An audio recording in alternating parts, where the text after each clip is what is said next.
Welcome to episode 22 of I Thought I Knew How, a podcast about knitting and life and all sorts. I'm your host, Anne Frost, and this episode was recorded on December 6th, 2019.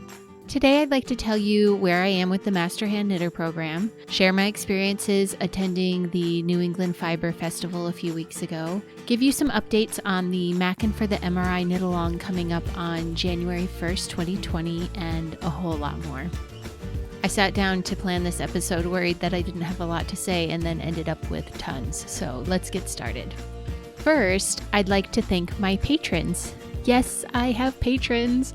About a week ago, I launched my Patreon for the podcast, and I'd like to thank Billy, Jana, Vera, and Ailey for being my first 4 patrons. For those of you who are unaware, Patreon is an online platform that allows you to financially support people who are creating things like podcasts and instructional videos or writing books and other such things. In exchange for your help, you get a little thank you in one form or another from the people whom you patronize. For instance, every month, those who give at the $5 and higher level to support I Thought I Knew How will be invited to an online knitting get-together. Those who give at a higher level for 3 months or more will receive a set of stitch markers. And then there are goals relating to how many people have pledged their support. So for instance, when we have 50 patrons, I will start doing a weekly video journal just for patrons. When we have 100 patrons, I'll add an additional knit night every month that will be open to all patrons, no matter what their donation level. So right now, I'm still tweaking my goals and thank yous for donors. I won't take away any of the things that are up there now, but I may shift the levels. And I'm curious if there's anything you'd like to see as a reward for a giving tier or for a goal. Please send me an email to ann@familypodcasts.com if you have any ideas. And if you do enjoy the show and would like to help sponsor it, the address is patreon.com/IThoughtIknewHow. No matter what level you are able to give, I really appreciate it. It will help me cover the expenses of the show and bring you more and better content. All of that said, let's move on. We have a quick few giveaways to talk about. First, congratulations to Angelic Embers from the Ravelry group. She won the Dorset Button Kit giveaway from TJ Frog. That went out in the mail the other day, and I hope you enjoy it. There is one more giveaway ongoing, and that is on December 25th, 2019. I will pick a name from those signed up for the mailing list to receive a set of stitch markers in the podcast colors, so white, black, light blue, and red. To sign up for that, go to ithoughtIknewhow.familypodcasts.com and scroll to the bottom. On the right side, you will see a form to fill in for the mailing list. Sign up there, and I will pick a winner on Christmas Day. This is open to anyone on the mailing list, no matter where you live. Final bit of housekeeping.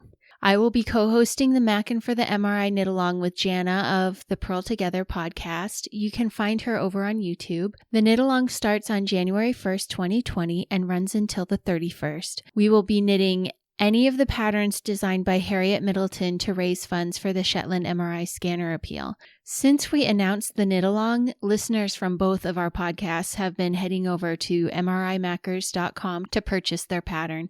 They are £4 or about $5. If you pick a smaller project like a hat, headband, or any of the hand coverings, you might be able to finish up 2 projects in the course of the month. If you knit the cowl like I plan to do, you probably should just plan on knitting the cowl. It is a pretty big project. We have 4 $25 gift certificates from Morehouse Farm, a kit of yarn from Ashcroft Makers, 5 download codes from Merrily by Design, and a large hodgepodge of yarn and bags and notions to give away to the finishers. There will also be stitch marker sets given away to someone each week for posting progress pictures. All of the official chatter is happening on the Maakin for the MRI thread in the Purl Together Ravelry group. There's also a thread in the I Thought I Knew How group, but that's not where we will be picking the winners from, so make sure you join the Purl Together group and post the pictures when we call for them. I'm also posting updates on the Facebook group, but again, to be considered for a prize, you have to post in the Maakin for the MRI thread in the Purl Together Ravelry group. This knit along is happening there. I am working on another knit along for the second quarter, and we will have a discussion thread likely on Facebook for that one.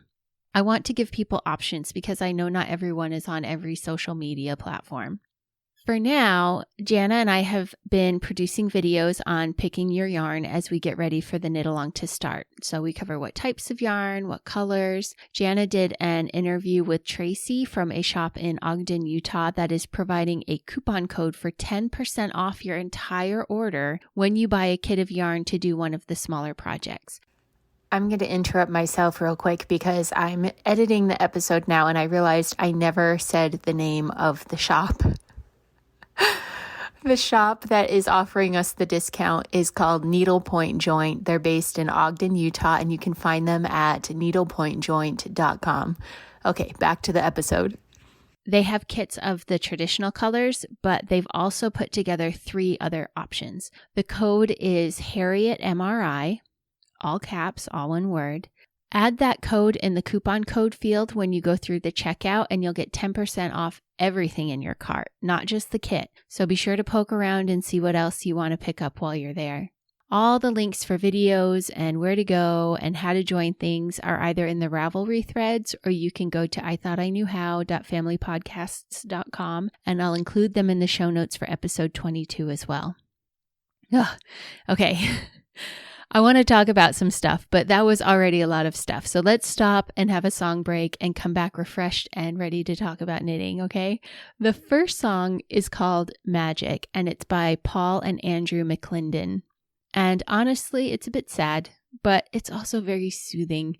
So maybe don't listen so closely to the lyrics. Just let it wash over you. I've been so busy and running all over this week, and I just need some mellow music to take the edge off as we head into the rest of the episode. I'm going to sit back and close my eyes for a bit. Enjoy this.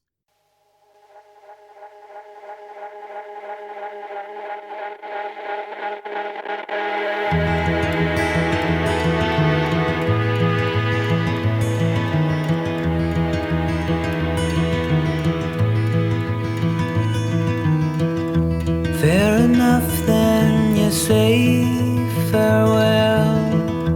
Guess I'll drown me in a wishing well.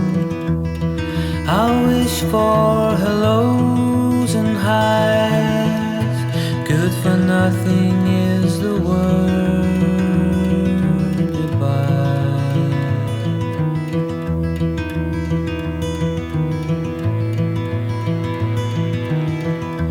Now the lights are dim and that's a fact.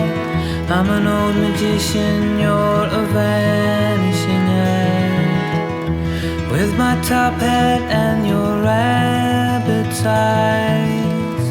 Good for nothing is the word goodbye.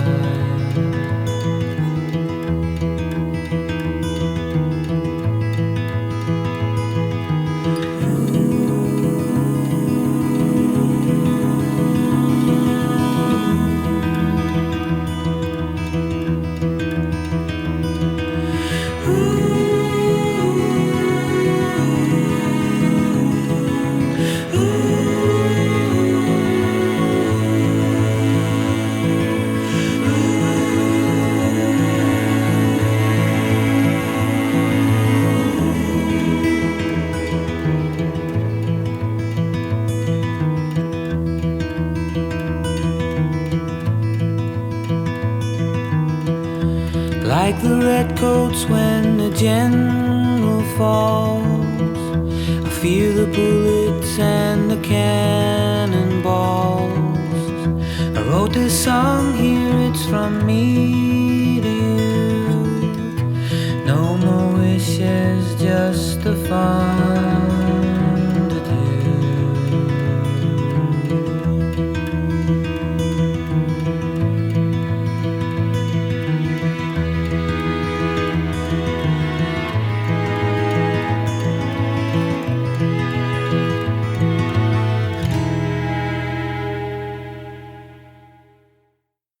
Are you feeling a little mellow? I'm feeling a little more mellow. That was nice. Okay, let's talk about the Master Hand Knitter program. It has been months since I last looked at it, just as I was starting to get a groove. we went on our month-long trip to Scotland, and that put an end to that. Since then, I had honestly about a month of playing catch up from that trip. I do feel like I've caught up, but the problem is that now we are right in the thick of the holidays. So here is my December resolution. I know we're meant to wait and do this in the new year, but really I would like to hit the ground running at New Year's. And to do that, I need to get a few things done before then. So my resolution is to finish off the essay. If you remember, my problem with the essay wasn't writing it, but it was that I was too verbose. I'm less than halfway through what I need to cover and have already hit the word limit. So I am an editor in my day job. Time to take out the red pen and do some slashing. I would like to finish that, get the paperwork done for the swatches 1 through 3, including any questions that relate to them, and then be ready on January 1st to check for any updates to the program. Since I'll have exceeded the year at that point, I'm going to need to get the new guidelines and work according to those. And I just want to be in a position to get cracking. I would like to make it part of my daily routine. That's part of my problem, really, is that it is something I started out doing just for a lark, not for any particular reason. And I knew I needed some sort of accountability under that kind of condition. So that's a big part of why I started the podcast. But even with the podcast, it has always been the easiest thing for me to push to the bottom of the list. Well, now, thanks to the podcast, I have people looking to me for answers to questions and inviting me to retreats and wanting me to teach. And I would love to take advantage of those opportunities, but 3 swatches and a report into level 1 of the program does not, I think, qualify me to do those things. Time is such a precious resource.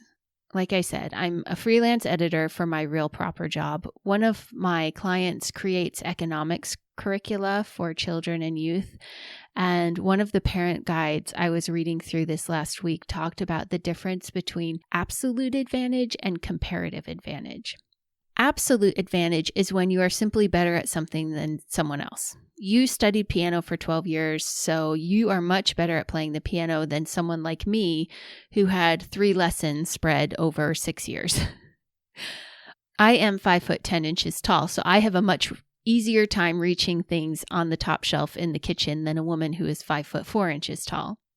Comparative advantage has to do with looking at what everyone is best at and deciding how to use people's talents to everyone's advantage. So a doctor who worked her way through medical school as a waitress may be a super amazing waitress by the time she's done, but it's better for her finances and for society if she goes off and becomes a doctor, even though the other waiters at the restaurant aren't as good as she is.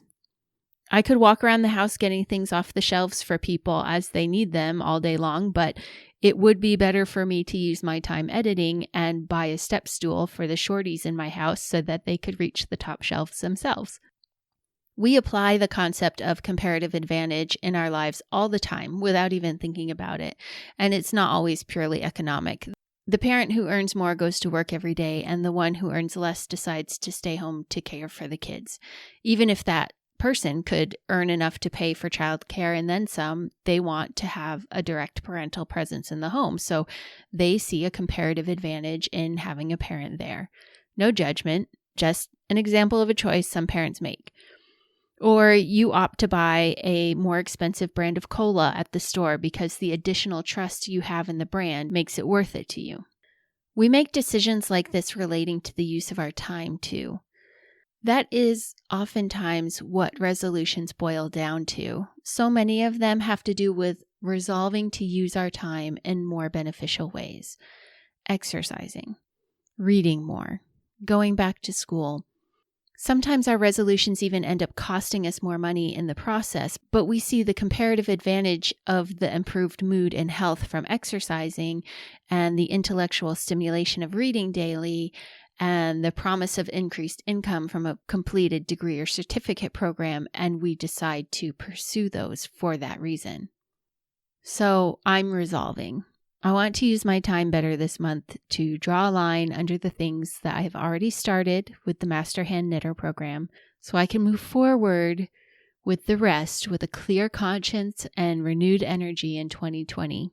And at that point, I'll probably resolve to get it all done by the end of the year. It will mean dedicating time to it and sticking with it, even if I have to give up some other things that sound fun or interesting, or even that have to do with knitting themselves. But that's okay, because the longer I've been doing this, all of this, the program, the podcast, the travel, the more I'm understanding the value of getting it done. The more I see the comparative advantage of finishing it versus letting it linger in the background while I do other things. So wish me luck. Poke at me now and then. That's okay. I'm giving you permission. I started this as a form of accountability, so bring it on.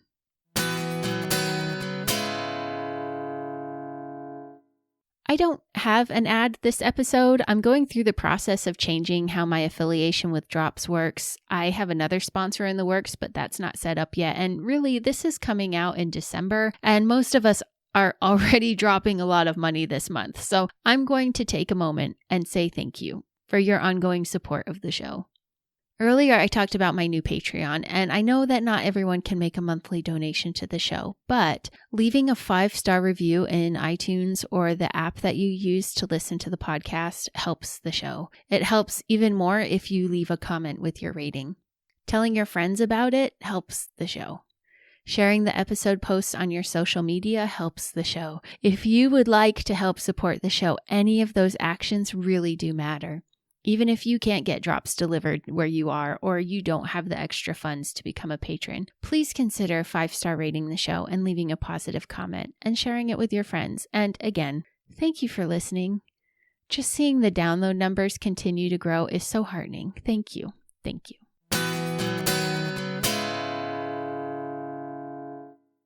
I was able to go to the New England Fiber Festival about a month ago now, I think. Every year there is a massive fair for the New England area. It used to be called the Eastern States Exposition. Now they call it the Biggie, and it had all sorts of animals and rides and everything else you'd expect at a fair, and it would go on for several weeks. It's basically a state fair, but for 6 states at once. Anyway, the fairgrounds for it is massive, and many of the buildings are massive. And when it's not being used for the fair, it's being used for other events. In one of those huge buildings, fiber art retailers and teachers and farmers gathered for a fiber festival at the beginning of November. I went on this Saturday and was able to take a class on Oxford punch needle with Kathy Donovan of Checkmate Farm. As I was waiting for the class to start, I went through the giant vendors area and saw quite a few stands selling punch needle kits. I was surprised, honestly. To me, punch needle was something that people did in the 80s and no one was really doing anymore. I signed up for the class on a lark. But many of the kits were really pretty and modern. They weren't all country cutesy, which is how I think of punch needle being. A punch needle has a wooden handle with a hollow metal rod extending from it. The rod has an open groove that you thread the yarn through to the tip, which is pointed. You stretch your base fabric over a frame that has grippy tines all along the edges. You actually have to put a thick cloth cover over the frame once your fabric is in place, or it will grip you as well. To work the stitches, you just punch the needle through the fabric and pull it back out again. You end up stabbing a double thickness of yarn through the fabric, so the fabric holds it in place once you pull the needle out. There's no knotting to be done. If you mess up, you just pull on the working end of the yarn and all the loops you've punched into the cloth pop back out and you can try again. It is a great way to use wool, especially wools that aren't necessarily suitable for clothing. Kathy actually raises karakul sheep, which are a heritage breed at this point. There's fewer than 1,000 of them in the U.S. If you'd like to learn more about them, Kathy has a great website for her farm at checkmatefarm.com with information about the karakul sheep. They're the kind of sheep you think about when you think about Israel and biblical sheep. They have hair and they have wool and they have horns and they're just that sort of like out in the desert mountainside kind of sheep. It was a great class. I was happy with my finished product. I can see why people get addicted to it, and Kathy was a very good teacher. I don't think I'll be investing in the hobby though. The frame itself is $115, which given how much I've spent on knitting and crochet supplies is not out of line. But I have such a backlog of knitting and crochet projects that I want to get to that I don't think I will add this permanently to my repertoire. That said, I wouldn't mind doing it again in another workshop or at a retreat. Like I said, a lot of the patterns floating around these days are clever or quirky or otherwise modern and interesting, and it wasn't terribly difficult to get the hang of it. So if you get the chance to try Oxford Punch Needle, do it. You might decide to add it to your regular crafting habits. As far as the rest of the event, it was really a great collection of vendors. I would say just about every wool craft you can think of was represented. I found a new case for my DPNs that I badly needed and picked up some alpaca yarn. I was doing so well at not buying yarn. And then I touched a hank and couldn't put it down. Shameful. If you are local to Agawam, Massachusetts, or willing to make the drive for the day, I would say it's worth it. Take cash for the food vendors, none of them took a card, and attend with a list of what you're looking for. Most of the well-known New England-based yarn and notion vendors were there, along with many, many smaller makers. It is definitely worth the visit. The next one is scheduled for November 7th, 2020, so mark your calendars now. And already there are 2 classes promised for next year, one on Swedish twined knitting and the other on Latvian risters, both taught by Beth Brown-Reinzel, who is the author of the Knitting Gansies book that I mentioned an episode or 2 ago as the book that Stephanie Hoyle recommended to us in her class at Loch Ness Knit Fest. So awesome.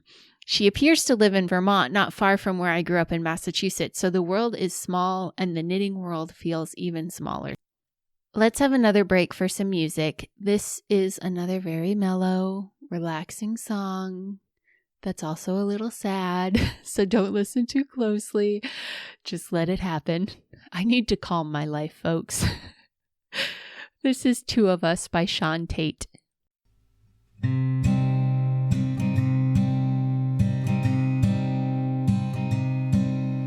Come over here, and I'll stay home tonight with you. We can watch the glue now dry,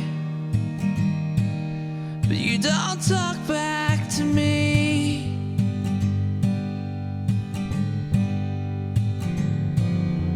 Now, my dear, you've grown oh so cold, my dear. You're tied down with work. I never go to sleep.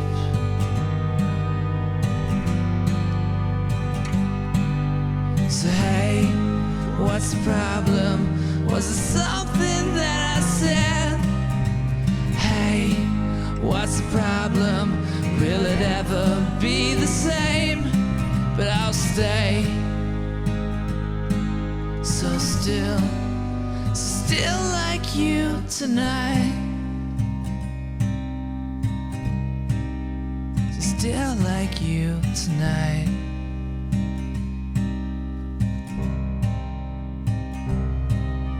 I swear, my dear, I'll never leave your side. Now there's just the two of us. From God's eyes we will hide.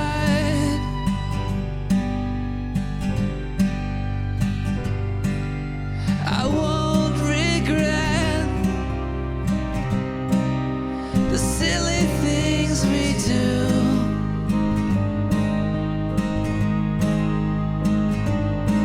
When the morning comes for me, they say I did it all for you, for you, for you. So hey, what's the problem? Was it something that I said?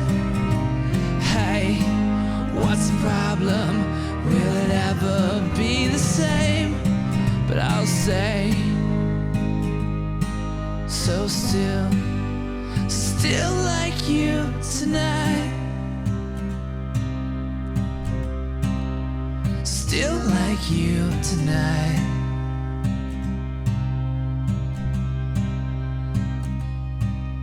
For all they knew, fell asleep out there. As they drew closer, it was a party dressed in red, and the people stood speechless, like my lover in her best dress will stay so still like you tonight. So still like you tonight.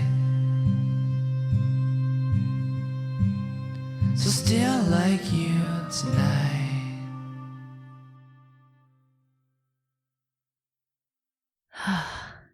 That's nice. I'm feeling calm. It's good. It's the zen of podcasting. A few more things before I go. Knitter's Pride very kindly sent me a set of their Smart Sticks interchangeable needles to review. Let me give you the information about them first, and then I'll tell you about my experiences with them. They come in a white and silver case with 9 sets of needle tips from sizes 9 to 11. You can also buy US size 3, which is a 3¼ millimeter needle, and a US size 2.5, which is a 3 millimeter needle to add to your tips, but the 3 and the 2.5 are separate purchases, and I think I will be investing in them because with my Fair Isle obsession, I use those sizes a lot. But I digress. I was giving you the lowdown first. The kit comes with the tips for US sizes 4 to 11. It has 4 cords, 24 inches, 32 inches, and 2 40 inches. You get 8 end caps, so you can keep your work on the cord and remove the tips to use in another project if you need to. There are 4 keys that are strong bits of wire that help you tighten the tips to the cords. And then, of course, the case that holds all the bits that come in the kit. Knitter's Pride makes quite a few different types of interchangeable needles. What's special about the Smart Sticks is that there are 1-inch bands of color running around each of the needle tips. The different sizes each use a different color, and then the cords have a dot on them every 1 inch along the entire length of the cord. So you can use your needles and cords as a measure while you're working. Now, I would not use them to take your row gauge. To measure your row gauge, you really need to get your work off the needles so your piece isn't being distorted at all. But you can use the needles to take a very reasonable vertical measurement of your work. So when you're told to knit for 8 inches, you can smush your work aside and lay the needle tip and part of the cord horizontally along your work and get a good idea of how much farther you need to go. I cast on a project using the size 7 tips and began knitting away. I'm using what I would describe to be a workhorse worsted wool yarn. As I knit, I had no trouble at all with the yarn moving smoothly over the needles and joins and cord. The tips are made of lightweight aluminum, so they weren't weighing me down as I worked, which is good because it's a fairly wide scarf I'm working on and it's getting to get heavy in and of itself. I did have one of the tips come loose on me, but I am chalking this up to user error. I got the key out and tightened it up again, and it hasn't unscrewed itself yet, so I'm fairly sure I just didn't tighten it well enough at the start. The winter holidays are coming, and if you have been thinking of adding a set of interchangeables to your list, you would not go wrong with the Knitter's Pride Smart Sticks. This is the second set of interchangeables that I have owned. The first set will remain unnamed. And I had so many issues with them that I just gave up on them entirely. And I don't know that I would have invested in a new set at all. So I'm really grateful that Knitter's Pride sent me these to test because I have been swayed back to the genius of the concept. If you have a new knitter to buy for who seems committed to the craft, this would be a great way to help them along by providing them with a great deal of what they would need to knit most projects.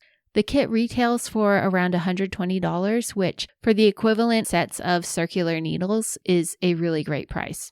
Ask about them at your local yarn store or just hop on Google. There are quite a few online shops carrying them already, including some sellers on Amazon who are offering Prime delivery if you need a gift on short notice. Finally, a reminder that I will be at the Morehouse Farm booth at Vogue Knitting Live in New York City on January 18th and also at Stitches United in Hartford in March. I hope to have more exact information for you in the next episode, but if you will be there, please plan to come by and say hi. I will say that at Vogue Knitting Live, I'm taking Steaks for Scaredy Cats on Saturday, and at Stitches United, I'm taking Patty's Knitting Bag of Tricks with Patty Lyons on the Thursday. So let me know if you're going to be in my class. That would be fun. Also, my tickets have officially been bought, so I'll say it here and now for my listeners in the UK. I will be attending Wonderwool Wales in April. I spent some time on a gap year in Wales, and I was so broke that I didn't get to see anything farther than about 2 miles from where I was living. So I asked for a trip back for Christmas, and I planned it to coincide with the festival there. So if you're planning to attend Wonderwool, let me know. I signed up for the Tunisian crochet class on Saturday. I've only done Tunisian crochet once, and it's more of an intermediate class, so I'll be honing my skills before then so I'm properly prepared. Thank you for listening and knitting with me for a bit. If you would like to support the show, please visit patreon.com/I-thought-I-knew-how to make a monthly pledge like Billy, Jana, Vera, and Ailey did, or consider making a purchase from one of our sponsors on the website, I-thought-I-knew-how.familypodcast.com, where you can also find the show notes for each episode, or you can help out by leaving a 5-star review and kind comments wherever you listen to the podcast, and tell your friends. Find me on my social media accounts as I Thought I Knew How, except on Twitter, where it's just Thought I Knew How. The groups on Ravelry and Facebook are both called I Thought I Knew How Podcast. Remember that the discussion for the January Knit Along, Maakin for the MRI, will be going on the Purl Together Ravelry board, so be sure to hop over there and join. Until next time, may you be blessed with stitches that never drop, yarn without joins, and plenty of time.